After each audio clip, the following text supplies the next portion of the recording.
ہے لیکن آپ تو بینا ہے. پردے دی آیت صرف مرداں واسطے نہیں عورتاں واسطے. یہ کیوں آیا ہے؟ کملی والے نے جدو نابینے صحابی نے فرمایا کہ بھی ادھا نہ آوے تو فرمایا تو 40,000 لشکر یزید دے سامنے خیمے چو باہر نکل کے والا چ مٹی پائے گی تو میں تے دین واسطے قربانیاں دیتی ہیں. اگر میرے تو بعد دین دیاں دھجیاں بکھر جانیاں تو میں نے شہید ہونے دی ضرورت کی ہے. یہی مقصد سی امام علی مقام رضی اللہ تعالیٰ دا. سیدنا امام علی مقام رضی اللہ تعالیٰ نے سمجھایا اور حضرت امام علی مقام رضی اللہ تعالیٰ نے سیدہ زینب پاک رضی اللہ دے سامنے عرض کی تھی. میں اس وجہ تو جناب دے سامنے عرض کر رہا ہوں. حضرت زینب نے فرمایا ویر ہو جو کچھ فرماؤ بھی دس دیو. آپ نے فرمایا میں تنے سمجھانا چاہنا کہ نماز تے تواڈے تے فرض ہے لیکن تو اذان دے سکنی. عرض کی تھی میں اذان نہیں دے سکتی. امام علی مقام رضی اللہ تعالیٰ نے فرمایا وجہ کی ہے؟ حضرت زینب پاک رضی اللہ تعالیٰ نے عرض کی تھی وجہ دا مینوں علم نہیں من حکم دا علم ہے. آپ نے فرمایا وجہ یہ ہے کہ اذان ویسے عبادت ہے. باب الاذان بخاری شریف مشکات شریف مسلم شریف. اذان عبادت ہے اور اتنی بڑی عبادت ہے. جناب نبی کریم صلی اللہ تعالیٰ علیہ وسلم نے فرمایا کہ بہت بڑا اجر ہے اذان دا. اگر ایک اذان سن کے 10,000 نمازی نماز پڑھنا آوے 10,000 نمازی دا اجر ایک پاسے دعوت مؤذن دا اجر ایک پاسے. فرمایا بڑا ثواب ہے اذان دا لیکن تیرے واسطے اذان منع ہے. کیوں منع ہے؟ فرمایا مینوں نہیں پتہ تسی دس دیو. امام علی مقام نے فرمایا اذان نہ گیت ہے نہ گانا ہے نہ رقص ہے نہ موسیقی ہے. اذان عبادت ہے. پاک لباس پاک بدن پاک جگہ پاک نیت پاک پروگرام. فرمایا کعبے وال منہ کر کے مسجد چ خانہ خدا چ کھڑے ہو کے عبادت کرنی اللہ اکبر تے تیرے واسطے حرام ہے. تو اذان نہیں دے سکتی. وہی وجہ ہے کہ پردے والی آیتاں بھی صرف شکل دا پردہ نہیں آواز دے بھی پردے دا حکم آیا.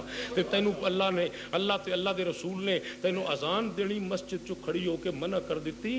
تے جے کدی تینوں اذان دینی منع ہے مسجد دے وچ کھلو کے تے جیلم دے شاندار چوک وچ آئے حسین کہنا کس طرح جائز ہے؟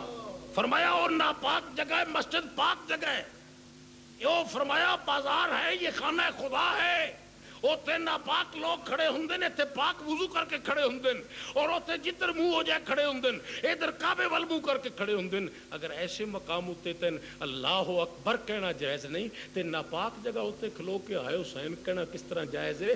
اگر تین ہائے حسین کہنا جائز ہوندا فرمایا اگر تینوں ہائے حسین کہنا جائز ہوندا تے پہلے تینوں اذان بھی بلند آواز نال جائز ہوندی. اذان دا جائز نہ ہونا قیامت تک اس بات دا ثبوت رہے گا کہ میری خاندان وچوں بچیاں بیبیاں پینا کوئی بھی آواز بلند نہیں کر سکدیاں. اس وقت میں تن کہیا ہے کہ تسی آواز مینوں یاد بھی کرنا ہوئے تے آہستہ آواز نال تلاوت کر لینی صلات پڑھ لینی لیکن چہرے ننگے نہ کرنے. اور اس وجہ تو کہ نبی کریم صلی اللہ تعالی وسلم دے کول صحابی نے عرض کی تھی یا رسول اللہ. آپ نے فرمایا کی کہنا ہے؟ عرض کی تھی میری فلانی صحابی دے گھر منگنی کرا دو. نبی کریم نے فرمایا منگنی تو کہہ سکنا ہے لیکن نامزد تم نے کیوں کیا ہے کہ فلاں کے گھر منگنی کرا دو؟ عرض کی تھی یا رسول اللہ دی بچی دے متعلق میں نے پتہ لگ گیا کہ خوبصورت ہے. حضور نے فرمایا تینوں کس طرح پتہ لگ گیا؟ پردے دی آیتاں اترنے تو بعد مرد جا ہی نہیں سکتے دوسرے لوگوں دے گھراں وچ. تے عرض کی تھی تساں خسریاں نے اجازت دیتی ہے نا تے جڑا خسرا گھر جاندا ہے او دے کولوں میں پوچھیا ہے تے او مینوں آ کے کہندا ہے فلانے دی بیٹی بڑی شکل والی ہے. کملی والے نے فرمایا اج تو لگ کے میں خسریاں دا بھی گھراں وچ جانا بند کر. فرمایا پردہ اس قدر ہوئے اور تیرا آواز اس قدر ہوئے کہ تو چاہ کہ قرآن مجید اور شریعت شریف اور وہ دھجیاں اڑ جان. اس واسطے میں بالکل کسی قیمت تے بھی یہ نہیں اجازت دیاں گا کہ تواڈے منہ چو ہائے حسین دی آواز نکلے. امام علی مقام نے فرمایا تینوں یہ بھی علم ہونا چاہیے کہ تیرا نانا امام الانبیاء ہے, تیرا والد سید الاولیاء ہے, تیری ماں سیدۃ النساء ہے اور تو خود فرمایا تیرا ویر سید الشہداء ہے, لیکن تو جماعت نہیں کرا سکتی. کیوں؟ فرمایا جماعت نیک کم میں برکو مراقعین, اور جیڑا قرآن مجید مرداں واسطے وہی قرآن مجید عورتاں واسطے. تے تو نماز پڑھ سکنی ہے تے جماعت نہیں کرا سکتی. کیوں؟ اس واسطے کہ جماعت وچ بلند آواز نال قرآن پڑھنا پیندا ہے. اور کئی دفعہ قرآن مجید سننے والے کہندے میں قاری عبد الباسط دی تلاوت تے عاشق ہاں, میں قاری خلیل مصری دی تلاوت تے عاشق ہاں, میں قاری خوشی محمد صاحب دی تلاوت تے عاشق ہاں. تے فرمایا اسی طرح زینب تو عربی, قرآن عربی, لب عربی, لہجہ عربی, ادا عربی, الفاظ عربی, گرامر عربی, لباس عربی, اتوار عربی, انداز عربی. اگر تیرا قرآن سن کے کوئی نمازی مگرو یہ کہہ دے کہ میں دی تلاوت تے عاشق ہاں تے علی دے گھر دی عزت تے حرف آوندا ہے.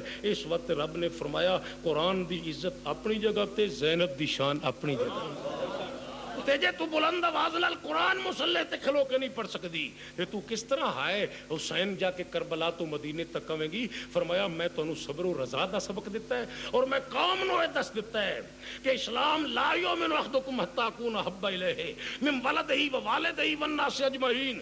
تسی مر سکتے ہو کٹ سکتے ہو لیکن اسلام اتنا بہترین تے سر بلند دین ہے کہ تسی یہ پیچھے جانا قربان کر دے ہو. اسلام ہمیشہ تواڈے واسطے نجات دہندہ دین دی حیثیت نہ رہے گا.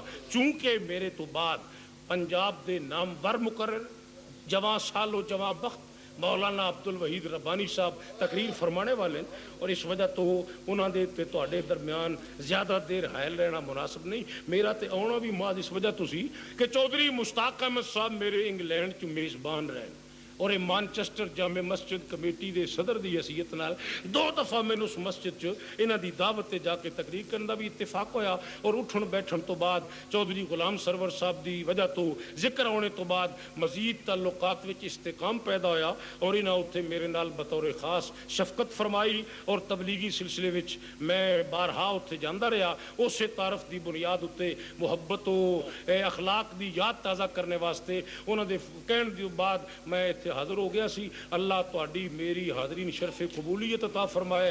آخر دعوانا ان الحمدللہ رب العالمین.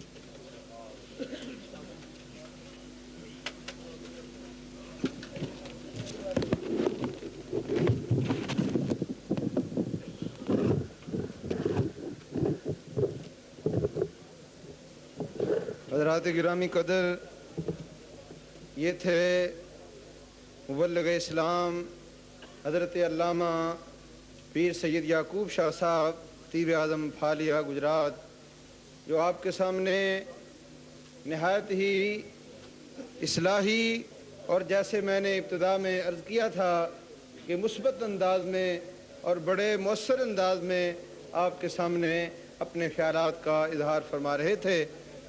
آپ حضرات نہایت سکون و اطمینان سے تشریف رکھیں. ہمارے آج کے اس پروگرام میں جہاں ہمارے علماء کرام اور بالخصوص ہمارے معزز مہمان علماء کرام جو آج کی ہماری اس محفل کی رونق ہیں وہ تشریف لائے اور حضرت علامہ قبلہ شاہ صاحب کا بیان آپ نے سنا.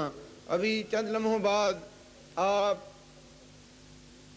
خطیب اہل سنت حضرت علامہ مولانا عبد الوحید ربانی فاضل مدینہ یونیورسٹی کا پرمغز خطاب سماعت فرمائیں گے.